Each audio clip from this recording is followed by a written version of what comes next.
이번 미국 중간 선거에서 의회 구도가 어떻게 재편되느냐에 따라 트럼프 행정부의 대내외 경제정책 향방은 크게 갈릴 전망입니다.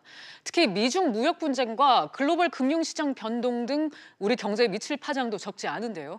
정철진 경제평론가 모시고 관련해서 내용 한번 짚어보겠습니다. 평론가님 어서 오세요. 네, 안녕하십니까. 네. 선거 구도가 일찌감치 이제 친 트럼프 대 반 트럼프 대결로 이렇게 짜여져 왔었는데 상하원이 이 공화당이 지금 계속 우세를 보여왔는데 이번에도 수성할 수 있을 것이냐 이게 관심거리죠. 그렇습니다. 실은 이게 이제 국회의원 선거입니다. 우리말로 따지면은 네. 이제 상원, 하원, 주지사를 뽑는 건데 이번 같은 중간 선거는 트럼프가 나서서 내 선거다라고 해서 마치 트럼프 대통령의 어떤 신임을 묻는 이제 그런 투표로 그런 양상으로 흘러가고 있다 이렇게 볼 수가 있겠고요. 간략하게 개괄적으로 전해드리면은 상원 100명 중에서 이제 3분의 1, 35명이 교체가 되는데 교체되는 수 자체가 공화당이 적습니다. 그렇기 때문에 기존의 이 공화당 우위 구도는 점쳐지고 있고요. 하원은 435명, 이제 전원을 교체하게 되는데 실제 미국 하원 같은 경우에는 과반인 218명을 넘으면 그 당이 모든 상임위원장을 다 갖게 되는 위너 테이크스 잇 올, 승자 독식 구조거든요. 그래서 이제 민주당이 과연 이번에 이제 과반을 넘어서 하원의 이제를 점령하느냐 마느냐가 결국 관건이겠고요. 이것이 이제 트럼프가 이겼다 졌다를 판가름하는 이제 중요한 바로미터가 될 것으로 보이는데 그동안에 이제 여론조사들을 계속해서 좀 보면 독특한 점은 어쨌거나 이 공화당이 많이 따라 붙기는 따라 붙었습니다. 그런데 이제 마지막 CNN 여론조사도 그렇고 기존 우리가 알고 있는 언론사들의 여론조사에서는 거의 오차 범위를 넘어서서 민주당의 우세로 지금 나오고 있습니다. 그렇다면 그 여론조사가 맞다면 실은 아주 무난한 구도겠죠. 공화당은 이제 그 상원은 공화당이 가져가고 이제 하원은 민주당이 이제 뺏어오는 이런 구도가 될 텐데 실은 우리가 트럼프 대통령 대선 때도 봤었지만 지금 이제 여론조사 공표하는 곳들이 반 트럼프 언론들이다. 그러니까 여론조사 자체에 어떤 개입은 하지는 않았겠지만 그런 또 여러 번 틀렸다는 과거의 경험을 비춰보면 이게 아직까지는 오차 범위를 넘어섰지만도 확언하기는 힘든 상황이죠. 그때 트럼프 그 대통령이 당선됐을 때 그때 여론조사가 안 맞았던 거에 대해 후유증이 상당했습니다. 그렇습니다. 여하튼 이번 미국 중간 선거는 미중 무역 분쟁이 봉합되지 않은 채에 지금 실시가 되는 건데요. 최근 이제 트럼프 대통령이 낙관적인 입장을 밝히긴 했는데 그 멘트 자체가 중간 선거를 앞두고 약간 생색내기용으로 말한 거다. 이런 의심도 제기가 됐고요.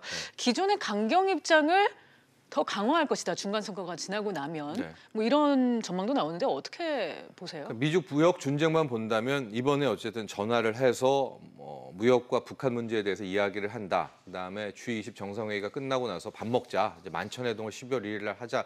이 자체가 아직까지는 이걸 화해로 가겠다라는 진정성을 저는 읽지는 못했거든요. 그럼 왜 갑자기 이 시기에 했느냐? 주가가 워낙 많이 빠지니까 그리고 주가 급락의 폭락의 핵심이 미중 무역 전쟁의 장기화라고 하니까 일단은 화요일까지는 주가가 더 빠지면은 이게 굉장히 트럼프한테는 악재란 말이죠. 트럼프가 현재 믿는 것은 주가 급등, 경제지표 호전을 자신의 치적으로 삼고 있기 때문에 아마 그것들을 위한 일종의 테크니컬한 그런 모습이 아니었나 이렇게 보고 있고요.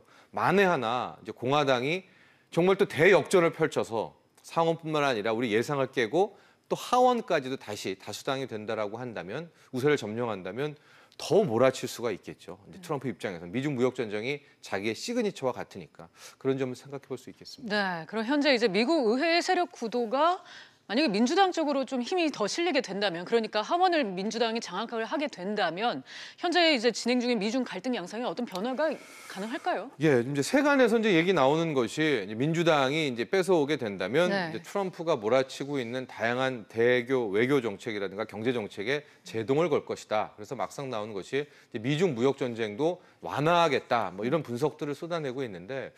근데 저는 약간 좀 생각이 다른 것이요. 원래 민주당과 공화당의 기존의 프레임 해왔던 것을 보면 민주당이 보호무역을 해왔던 것이고요.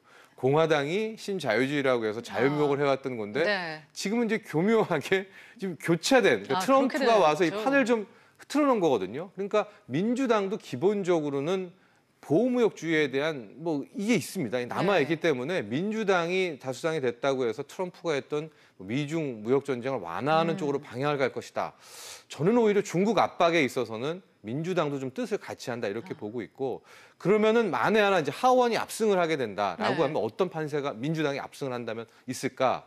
저는 러시아 스캔들이 중요한 이슈라고 봅니다. 그래서 그렇군요. 당장 터질 것이 네. 하원을 민주당이 장악한다면 그동안에 못했던 러시아 스캔들에 대해서 뭐 의원 소추라든가 이런 것들을 발휘하면서 굉장히 정치적으로 트럼프를 좀 궁지에 몰 그럴 가능성이 있다 이렇게 보여집니다. 그렇군요.